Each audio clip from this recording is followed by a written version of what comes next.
Hello, bright and beautiful souls. This is Corey with Wilder Woman.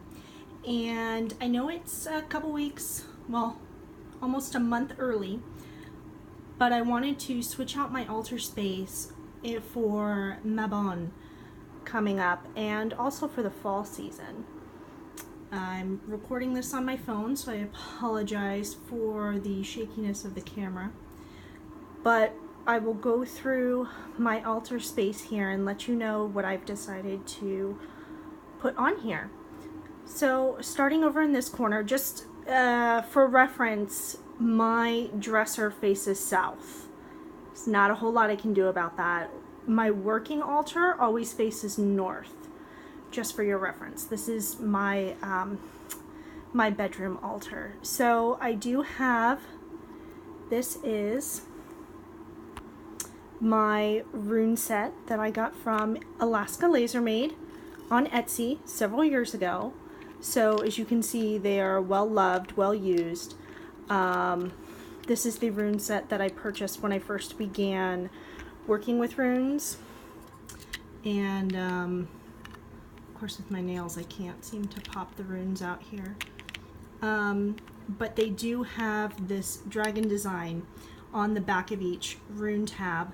And you can see here that there was space for a 25th rune, the blank weird rune.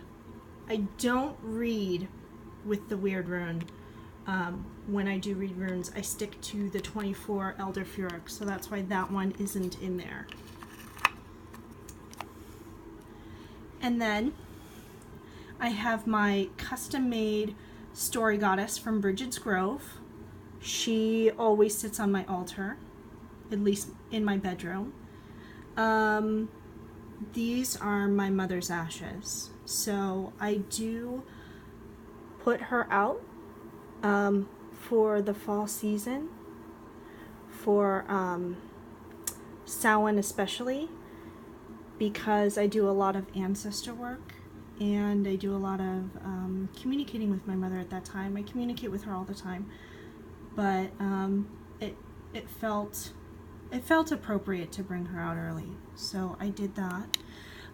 This is just sort of a mini charging space for crystals that I'm working with regularly right now. I do have, this is a garnet bracelet. There's a tumbled garnet in here. This is black tourmaline, very raw black tourmaline. This is smoky quartz from the Mourian Highlands in Scotland. And this is a piece of natural citrine as well. I have a lovely little Herkimer diamond back here.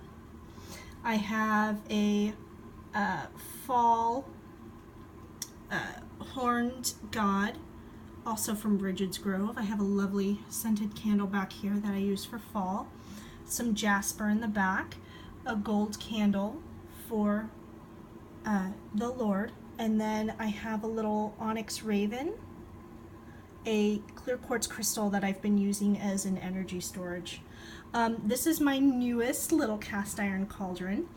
I just picked him up in March. I have another cauldron that's downstairs on my working altar for rituals and spells, and that one I've had since I was 15, maybe. It's been in my family for a long time. A family photo. I won't go into detail about that. These two stones I use in doing ancestor work. And I do have a burgundy candle here for the energy of Mabon. And I also decided to set this up early, just an FYI, in order to soak up the energy of the eclipse and the new moon coming up. I have a dried rose. Lovely, lovely dark titanium aura spirit quartz right here. Silver candle for the goddess. A harvest goddess, also from Bridget's Grove. I have a black, just ceramic chalice in the back. A little amethyst snake up here in the front. I have two pendulums that I will be working with in the coming weeks. This one is dedicated to Persephone. This one I use during moon work. This is a rainbow moonstone. I have black moonstone right here. These guys are always on my altar. They never go far away, and it's just a selection of different tumbled stones. You can see some fossilized coral in the background. There's some fossilized wood in there, just so that I have a collection of stones that I can choose from when working with crystals. And then I have cinnamon and wild orange sitting here. These two are from Spark Naturals. Now, I was using Spark Naturals before I became a doTERRA wellness advocate, so that's why I still have a lot of their oils.